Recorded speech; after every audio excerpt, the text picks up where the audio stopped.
Hi friends, అందరికీ వైకుంఠ ఏకాదశి శుభాకాంక్షలు. ఈరోజు మనం చక్కెర పొంగల్ తయారు చేసుకుందాం. ముందుగా అన్నాన్ని 3 విజిల్ పెట్టి కుక్కర్లో ఒక గ్లాసుకి 2 గ్లాస్ బియ్యానికి 2 గ్లాసులు వాటర్ వేసుకొని 3 విజిల్ పెట్టుకొని అన్నం పక్కన పెట్టుకోవాలి. తర్వాత బెల్లం కోరుకొని పాకం తయారు చేసుకోవాలి. ఒక గ్లాస్ రైస్కి 1/2 గ్లాస్ బెల్లాన్ని పాకంగా తయారు చేసి పెట్టుకోండి. కొంచెం తీగపాకు రాగానే ఉడకబెట్టుకున్న అన్నాన్ని దీంట్లో వేసుకోవాలి. రైస్ వేసుకొని కలుపుకోవాలి.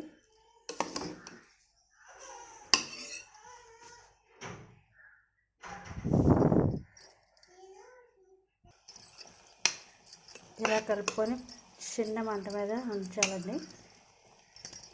బెల్లం అంతా పరవానానికి పట్టేటట్లు.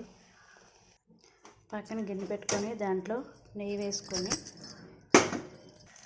జీడిపప్పు, కొబ్బరి ముక్కలు, కిస్మిస్లు వేసుకొని బాగా దోరగా వచ్చాక వేయించుకోండి.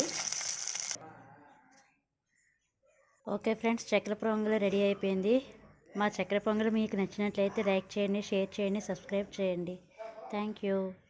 అందరికీ వైకుంఠ ఏకాదశి శుభాకాంక్షలు.